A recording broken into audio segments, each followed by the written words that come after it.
दोस्तों, साल 1971 में भारत की तत्कालीन प्रधानमंत्री इंदिरा गांधी ने पूर्वी पाकिस्तान की लड़ाई को भारत की लड़ाई बताकर युद्ध का जब ऐलान किया तो उसके 13 दिन के भीतर ही भारतीय सेना ने पाकिस्तान सेना को घुटने टेकने पर मजबूर कर दिया। आइए इस वीडियो में आपको बताते हैं कि भारत ने कैसे इस युद्ध में पाकिस्तान को करारी शिकस्त दी। दोस्तों, उससे पहले वीडियो को लाइक कर दें और अभी तक आपने चैनल को सब्सक्राइब नहीं किया तो सब्सक्राइब कर दें। भारत ने इस युद्ध में ऐतिहासिक जीत दर्ज कराते हुए पाकिस्तान के 2 टुकड़े कर दिए थे। इस लड़ाई के बाद बांग्लादेश के तौर पर दुनिया को एक नया देश मिला। भारत और पाकिस्तान के बीच हुए युद्ध के दौरान भारत की प्रधानमंत्री इंदिरा गांधी थी, जिन्होंने अमेरिका के दबाव को नजरअंदाज करते हुए भारतीय सेना को पाकिस्तान पर हमला करने की इजाजत दी। दोस्तों, 1971 के भारत और पाकिस्तान के युद्ध के पीछे की वजह यह थी कि मौजूदा बांग्लादेश पाकिस्तान के पूर्वी पाकिस्तान का हिस्सा था। यहाँ के लोगों पर पाकिस्तानी सेना द्वारा लगातार अत्याचार किए जा रहे थे।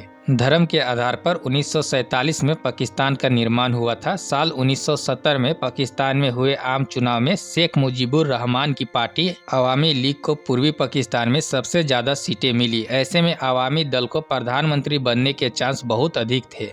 क्योंकि पाकिस्तान में कुल 313 सीटें थी, अवामी लीग ने पूर्वी पाकिस्तान की 169 सीटों में 167 सीट जीतकर बहुमत के आंकड़े को पार कर लिया था। इसी बीच जुल्फिकार अली भुट्टो ने चुनाव परिणाम को मानने से इनकार कर दिया। उनकी पार्टी पाकिस्तान पीपुल्स पार्टी को पश्चिमी पाकिस्तान में सबसे ज्यादा सीटें मिली थी। इस मौजूदा समय में पाकिस्तान कहा जाता है। और दोस्तों, भुट्टो के खिलाफ 7 मार्च 1971 को विशाल रैली बुलाई गई। इसके बाद बांग्ला मुक्ति संग्राम की शुरुआत हुई और मार्च 1971 में पाकिस्तानी सेना के बढ़ते जुल्मों के खिलाफ पूर्वी पाकिस्तान के लोगों ने हथियार उठा लिए और मुक्ति वाहिनी सेना का गठन किया गया। मुक्ति वाहिनी सेना में अर्धसैनिक बलों के साथ बड़ी संख्या में आम नागरिक भी शामिल थे। इन सभी लोगों ने पाकिस्तानी सेना पर गुरिल्ला युद्ध की पद्धति अपनाते हुए हमले शुरू कर दिए। भारत की तत्कालीन प्रधानमंत्री इंदिरा गांधी ने मुक्ति वाहिनी सेना को ट्रेनिंग दी।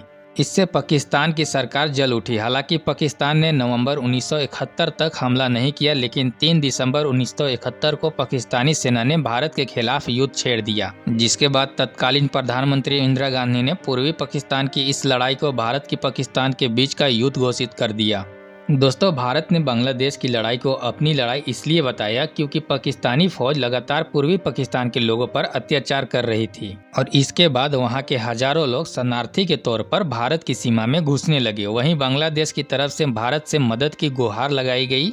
भारत ने पाकिस्तान पर लगातार शांति स्थापित करने का दबाव डाला, लेकिन पाकिस्तान ने 3 दिसंबर 1971 को भारतीय वायु सेना के कई ठिकानों पर हमला बोल दिया। इसी के साथ भारत पाकिस्तान के बीच युद्ध की शुरुआत हुई। ये युद्ध 13 दिन तक चला और भारत ने पाकिस्तानी सेना की कमर तोड़ दी। दोस्तों, इंदिरा गांधी ने पूर्वी पाकिस्तान की लड़ाई को भारत की लड़ाई बताकर युद्ध का जब ऐलान किया तो उसके 13 दिनों के भीतर ही भारतीय सेना ने पाकिस्तान की सेना को घुटने टेकने पर मजबूर कर दिया। 13 दिनों तक चले भीषण युद्ध के बाद 16 दिसंबर की शाम को 93,000 पाकिस्तानी सेना ने भारतीय सेना के सामने सरेंडर कर दिया।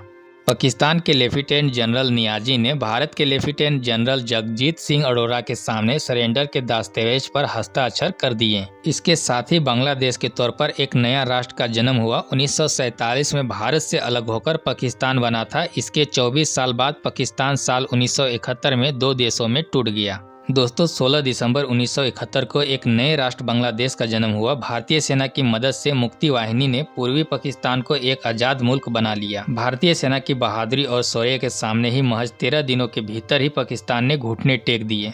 दोस्तों, इस युद्ध के बारे में अपनी राय हमें कमेंट के माध्यम से जरूर बताएं और वीडियो को लाइक कर दें और चैनल को सब्सक्राइब नहीं किए तो सब्सक्राइब कर दें। धन्यवाद।